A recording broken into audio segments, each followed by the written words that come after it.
जय धर्मेश। जय धर्मेश। मैं राज्य पढ़ा सरना प्रार्थना सभा के उपाध्यक्ष अजीत उरांव से मैं अभी हमारे जो सरना कोड के बारे में जो अभी हमारे बहुत सारी उम्मीद थी कि 22 तारीख जो सत्र चला हमारे झारखंड विधानसभा में, उसी उम्मीद थी कि हमारे सरना कोड का प्रस्ताव हो और यहाँ से डॉक्यूमेंट्स तैयार होकर केंद्र में भेजा जाए। काफ़ी लोगों का सवाल है, काफ़ी लोग उम्मीद बांधे हुए थे, लेकिन किसी न किसी कारण नहीं हो पाया। क्या है क्या नहीं है, और उनसे उस दिन से पहले आप मुख्यमंत्री से भी मिले हुए हैं, तो क्या क्या बात हुई, आप समाज को एक संदेश दीजिए। जय धर्मेश। आज हम सभी सरना कोड के लिए ललायित हैं और ये लड़ाई निश्चित रूप से 60-70 साल से चल रहा है, जब से हमने जनगणना प्रपत्र से धर्म कोड का कॉलम हटाया गया है। और अंतिम चरण में लगा ऐसा हम लोगों की इस बार की जो लड़ाई में।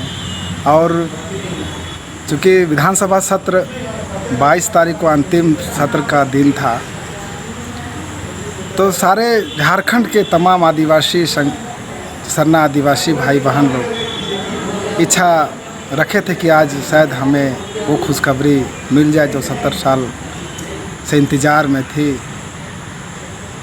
और इसके लिए बहुत प्रयास किए लोग, लेकिन हम लोग राज्य पढ़ा सरना प्रार्थना सभा के कुछ प्रतिनिधि मंडल 21 तारीख को जाकर के मुख्यमंत्री से मिले। उस दिन उन्होंने कहा कि हमारी जो इच्छा है और हमें जो ज़रूरत है, मेरे अस्तित्व की बात है, एक धर्म कोड चाहिए। मैं भी आदिवासी हूँ, और उन्होंने कहा कि हमें भी चाहिए, तो इसके लिए मैं बिल्कुल तैयार हूँ। और इस सत्र में तो चूँकि उतनी तैयारी नहीं हो पाई थी, इसीलिए इस सत्र में घोषणा मैं ज़रूर करूँगा सरना कोड के बारे में, और अगला सत्र से पहले मैं यहाँ से बिल पास करा करके भेजूँगा। और हम लोगों ने भी इसी बात को कहा कि अगले सत्र, चूँकि शीतकालीन सत्र होगी और ये सत्र 4-5 महीना विलम्ब चलेगी, ऐसी स्थिति में कहीं देर ना हो जाए और हमारा कोड धर्म कोड जनगणना परिपत्र से अछूता रह जाए और हम पुनः 10 साल की इंतज़ार करें, तब तक हमारा समाज का भटकाव रोकने में फिर हम विफल रहें। तो इसके लिए आज भी हम लोग बैठे और चिंता किए कि हमारा धर्म कोड आप विधानसभा सत्र के दौरान नहीं कर पाए, लेकिन विशेष सत्र के दौरान विशेष सत्र बुला करके और अक्टूबर महीना में ही आप इसको बिल पास करा करके केंद्र को भेजें, और तभी हम लोगों की जो मंशा है, जो सोच है, जो इच्छा है, वो पूरी हो सकेगी। यही 22 तारीख शाम को काफ़ी लोग उत्साहित थे और उम्मीदें थी, और कुछ खुशियाँ मनाने के लिए, कुछ उत्साह मनाने के लिए पटेका वगैरह का भी मतलब कुछ लोगों ने व्यवस्था की थी, पर निराशा सा लोगों को लगा। तो उन लोगों को आप क्या कहना चाहेंगे? हाँ, हम सभी उस खुशी की घोषणा को सुनना चाह रहे थे, और हमें विश्वास था कि कोई ना कोई इस तरह का घोषणा हो कि हम पटाखा फोड़े, लेकिन आश्वासन पर तो हम पटाखा नहीं फोड़ पाते हैं। और लेकिन हम उस घोषणा के आशय पे हम सभी, खुद मैं भी ढोल नगाड़ा का इंतज़ाम किया था कि जैसे ही हमारे माननीय मुख्यमंत्री हेमंत सोरेन जी इसकी घोषणा करेंगे, माने बिल लाएंगे और पास करके केंद्र को भेजने का काम करेंगे कि हम लोग सभी मिल करके ढोल नगाड़ा और मिठाई और पटाखा बजाएंगे, बांटेंगे। ये सोचे थे लेकिन नहीं हो पाया।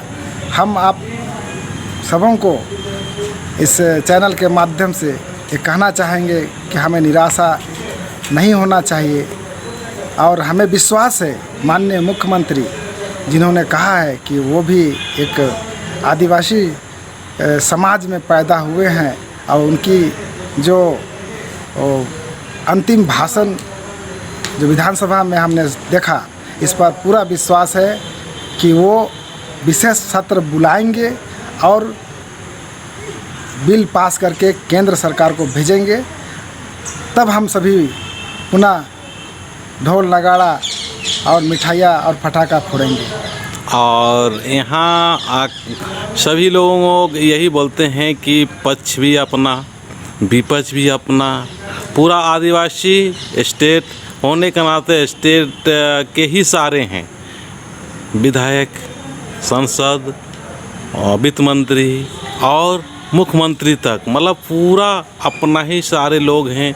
फिर भी इस चीज़ को करने में विलम्ब हो रहा है तो लोगों में एक बहुत सारे निराशा और बहुत सारे ऐसा लगता है कि अब हम लोग का सरना कोड पता नहीं मिलेगा या नहीं मिलेगा, पता नहीं इस बार भी क्या होगा क्या नहीं होगा। तो इसके बारे में आप थोड़ा सा बताइए। हमें माँ सरना का आशीर्वाद पर पूरा विश्वास है और आज विश्वास के तहत हम सभी सरना कोड की मांग करते करते मानव श्रृंखला से लेकर के जुलूस जलसा धरना तक किए और उन सारी प्रतिक्रियाओं को और अपनी व्यथा जो हम सड़क पर दिखाए, इसका नतीजा है कि हिंदू, मुस्लिम, सिख, ईसाई सभी ने ये कहने को मजबूर हो गया कि आदिवासियों का पुराना मांग, बहुत दिनों का ये मांग को उनको एक अलग धर्म कोड मिलना चाहिए। तो निश्चित रूप से वो हमें मिलेगा और उन सभी धर्म के लोगों को मैं अपनी ओर से धन्यवाद देना चाहूँगा कि आप लोग के सपोर्ट से हमें वो धर्म कोड मिलेगा और आशा करते हैं कि 81 विधायक जो इस बिल को लाएंगे मुख्यमंत्री, तो सभी एक स्वर में आदिवासी समाज को उनके धर्म कोड के लिए सपोर्ट करेंगे, ये विश्वास है। और अभी बिल पास नहीं होने के कारण बहुत से लोगों में ये भी बात आ रही है और ये बोलते भी हैं कि हम लोग का जो धर्म है, इस धर्म और समाज को तोड़ने के लिए एक अभियान सा पूरे देश में हो रहा है। इसमें आप क्या कहना चाहेंगे? समय समय पर पढ़ने को मिलता है, व्हाट्सएप में देखने को मिलता है, न्यूज़पेपर के माध्यम से भी मिलता है कि आदिवासी हिंदू धर्म के अलग संप्रदाय हैं तो वो हिंदू ही हैं। आपका यदि ऐसा क्वेश्चन है तो मैं ये बताना चाहता हूँ कि आदिवासियों का अपना पुजारी, अपना धर्म संस्कृति, अपनी विधि विधान, उनकी सारा कुछ अलग है। मैरिज लो, उनका अपना कस्टमरी लोग, सब कुछ अलग है। हम किसी वन व्यवस्था पर नहीं आते हैं। तो निश्चित रूप से सरना धर्म एक प्राकृतिक धर्म है, तो इनको अलग अपना धर्म कोड मिलना चाहिए। और जो कहते हैं कि ये इनको नहीं मिलना चाहिए या हिंदू का अंग है, तो उन्हें भी ये मानना चाहिए।